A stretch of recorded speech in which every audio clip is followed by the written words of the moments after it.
They have to come up with new categories for the awards. The Golden Globes came up with a new one this year. They're basically a picture people liked. They had, they had become such self-congratulating, virtue-signaling bores that they had to go, oh yeah, let's make a category for that. People actually paid to see something great. So there's new Oscar categories. Would you like to hear the Oscar category? I knew you would. I knew you would want to hear them. Let's face it, award shows have gone off the rails. It's like stepping into a party where everyone's busy patting themselves on the back just for showing up. Weird.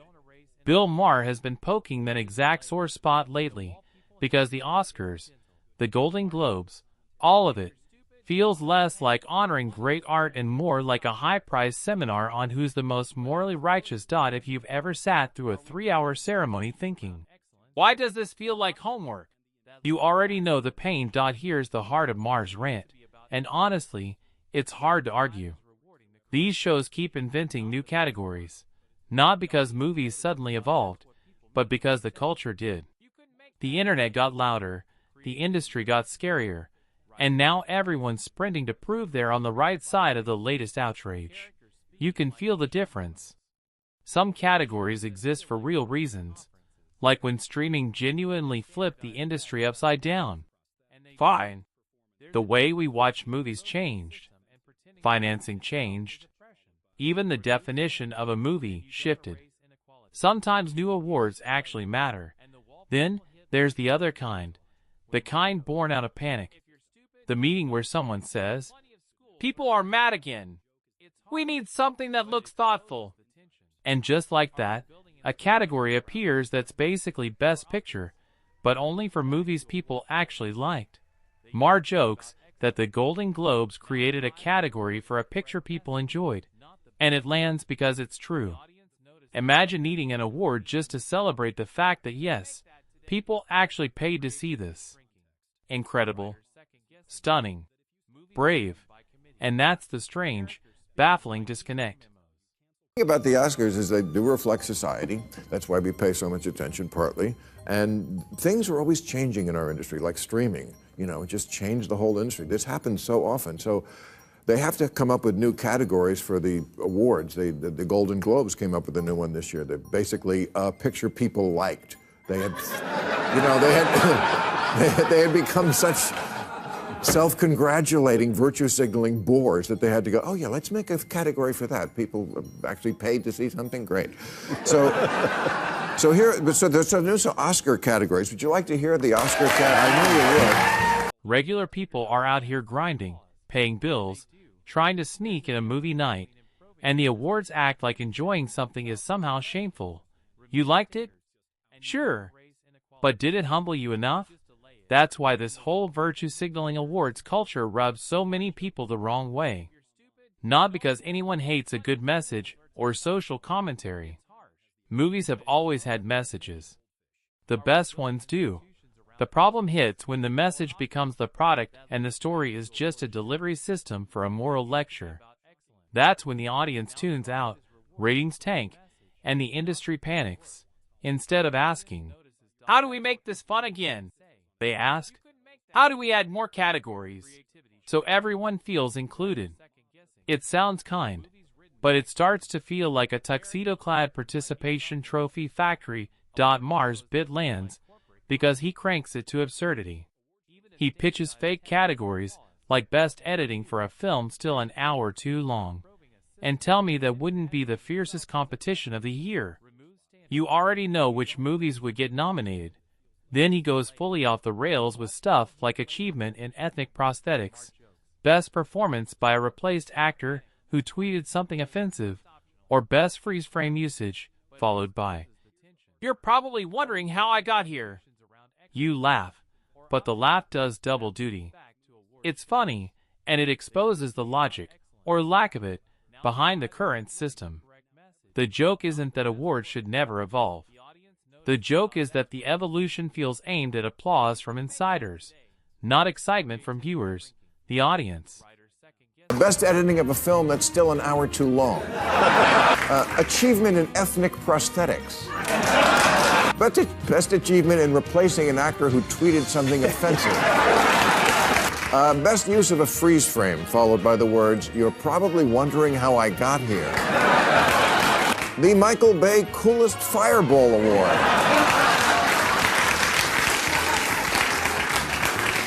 The least annoying picture where the plot is driven by a simple misunderstanding.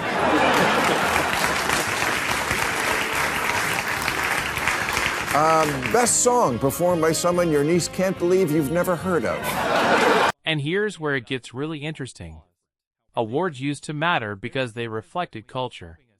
Even if you didn't agree with who won, you could see the nominees as a snapshot of the year in entertainment. People argued about it at work the next day. People made bets. People cared. Now, half the time the public hasn't even heard of the best thing. Not because the public is clueless, but because the selection process has drifted into a gated world where taste is measured in ideology points. You can feel the vibe. This is important. Okay, maybe. But is it good? Did it move anyone? Did anyone quote it, rewatch it, talk about it? Did it stick? Or did it just get applause for checking the right boxes? When awards stop celebrating what people actually connect with, they lose legitimacy. It's no longer best of the year. It's best according to a tiny committee that lives on Twitter. Finally, best use of a real-life TV talk show host whoring himself out to make the movie seem more realistic. And how is President Ellis responding? Well, I know the usually get a lot of laughs. I had no idea this could actually be a job. I mean, I knew it could be a hobby. Which brings us to the bigger point Mark keeps circling. Fear. The fear of saying the wrong thing. The fear a joke will be misread. The fear a clip will go viral, stripped of context. The fear of the mob. Some people say cancel culture isn't real, and I always wonder, who are these people?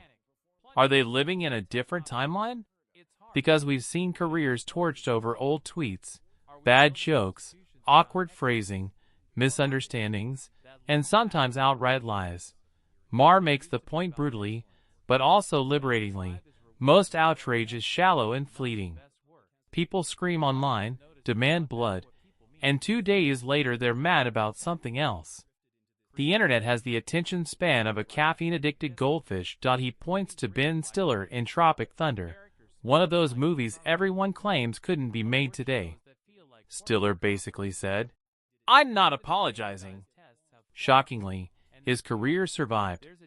The world didn't end. That's the lesson Maher wants Hollywood to grasp. Stand by your work, and the outrage often fizzles out. Is that always true? No. The mob doesn't hit everyone equally. But if everyone pre-apologizes, the loudest scolds become the permanent authors of culture. You know, when movie lovers get together these days, one phrase that comes up a lot and always makes me sad is, "Yeah, you couldn't make that one today." Top of that list is the great Tropic Thunder, which the scolds have been after for years. But in February, Ben Stiller tweeted, "I make no apologies for Tropic Thunder. It's always been a controversial movie since when we opened, proud of it and the work everyone did on it." See, people, it's not that hard. He said it, and he still got a commercial. And the lesson is, if you stand up to the mob for just a day or two, their shallow, impatient, immature, smartphone-driven, gerbil minds will forget about it and go on to the next nothing burger, and you still will have your cojones. And that's where Maher's central theme hits hardest, rewarding courage. The kind that resists being bullied into ideological conformity. He points to moments when leaders actually stood their ground, like Netflix during the Dave Chappelle controversy. Employees walked out, pressure mounted, and Netflix basically said, "We do boundary-pushing comedy here. If that's not for you, maybe this isn't your workplace." Love him or hate him, that moment mattered. It was an institution saying, "We're not letting internal activism rewrite the rules of our platform." This next cojones goes to a man who's dear to my heart for standing up for stand-up. when dozens of Netflix employees walked out over Dave Chappelle's reckless decision to perform comedy on his comedy special. CEO Ted Sarandos could have pulled the special and replaced it with more episodes of Who Wants to Watch Koreans Get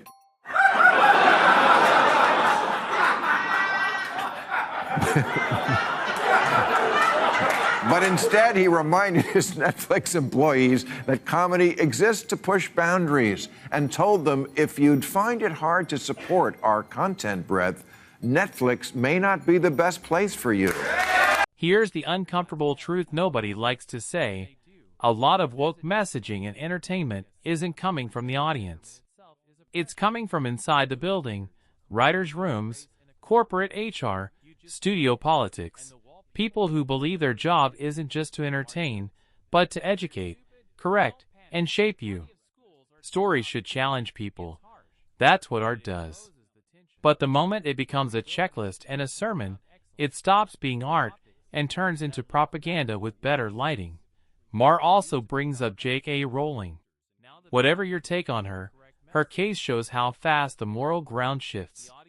Once criticized by conservatives for writing witchcraft, now attacked by progressives for her views on gender. Today's hero becomes tomorrow's heretic, because online purity standards never stop moving. That's why Maher's idea of an award show for people who resist cancel culture is both hilarious and sad. Hilarious because imagine the red carpet. Who are you wearing?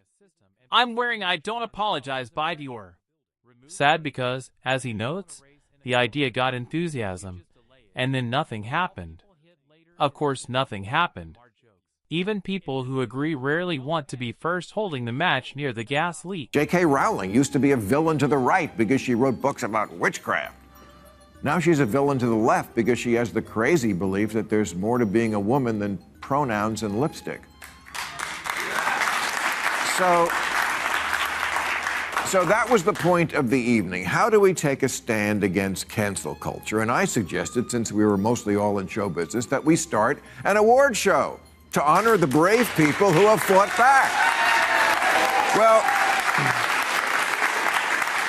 I got to tell you, the idea was met with great enthusiasm by everyone. And in short order, different people were suggesting the ways that their varied talents could be put to use.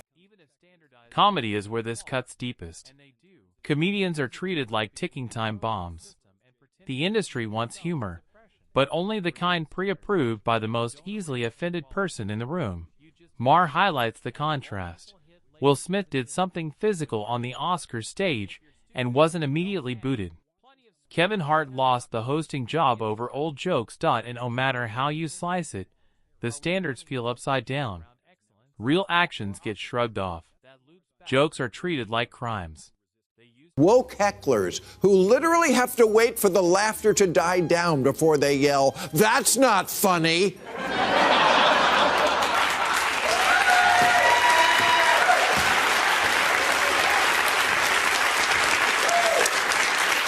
This war on jokes must end. Will Smith didn't get kicked out of the Oscars for going Ike Turner on Chris, but Kevin Hart got kicked out of hosting it for a joke. That's the danger of turning entertainment into a non-stop morality tribunal.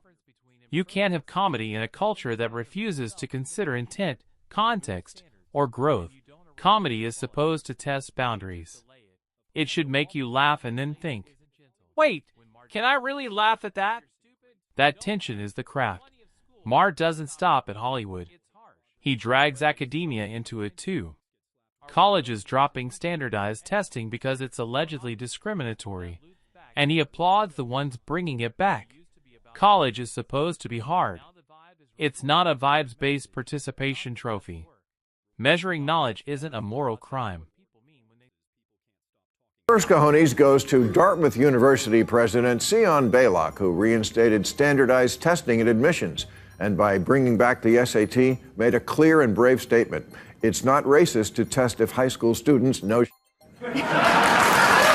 Even if standardized tests have flaws, and they do, there's a difference between improving a system and pretending measurement itself is oppression. Remove standards, and you don't erase inequality. You just delay it, And the wall people hit later isn't gentle when Maher jokes, "If you're stupid, don't panic. Plenty of schools are test optional." It's harsh, but it exposes the tension. Are we building institutions around excellence or optics? That loops back to awards shows. They used to be about excellence. Now the vibe is rewarding the correct message, not the best work. The audience notices. That's what people mean when they say, "You couldn't make that today." Creativity shrinking. Writers second-guessing. Movies written by committee. Characters speaking like HR memos. Award shows that feel like corporate conferences. Who are these people who say cancel culture isn't a real thing? Just among comedians who've gotten fired and lost gigs for exercising their freedom of expression, the toll is high. Gilbert Gottfried and Kathy Griffin were tasteless. So what? That's why we like them. So yeah, Maher's rant is hilarious. But it's also a warning. If Hollywood keeps chasing social approval instead of great storytelling, award shows will keep losing relevance. Not because people hate progress or diversity, but because nobody wants to be lectured for 3 hours by millionaires giving trophies to millionaires for content nobody watched. The fix isn't complicated. Reward brilliance. Reward risk. Reward stories that stick. Let comedy be comedy again, messy, sharp, and perfect. Human.so. Here's my question. Do you still watch award shows? Have they gotten better, worse, or just irrelevant? And what's the last movie you watched that felt genuinely bold? Drop it in the comments. Because culture doesn't belong to committees. It belongs to audiences. And if the industry wants people to care again, it might have to stop performing morality and start performing greatness.